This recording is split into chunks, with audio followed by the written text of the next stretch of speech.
A heart attack, a failing valve, and a race against time. This is the story of how one man survived one of cardiology's most feared emergencies, acute mitral regurgitation after an inferior STEMI.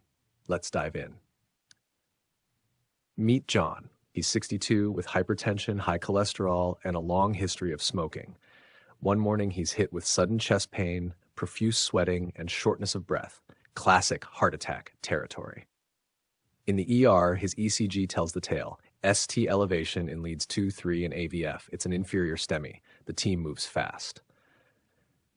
In the cath lab, they find his right coronary artery is completely blocked. A stent restores blood flow.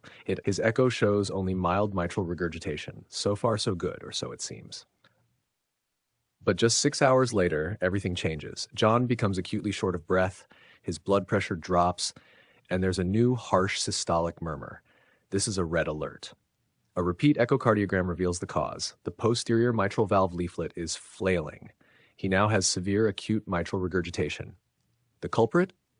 A ruptured papillary muscle, a rare but lethal complication of an inferior MI.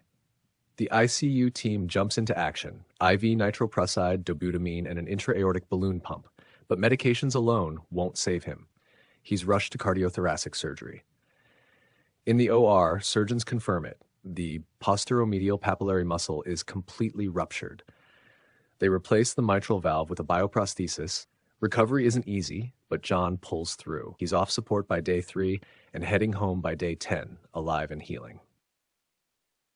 So what can we learn? Inferior MIs can lead to papillary muscle rupture, especially since the posteromedial papillary muscle relies solely on RCA blood supply. The result, rapid onset, life-threatening mitral regurgitation. Echo saves lives, and surgery is the only definitive fix. Thanks for watching.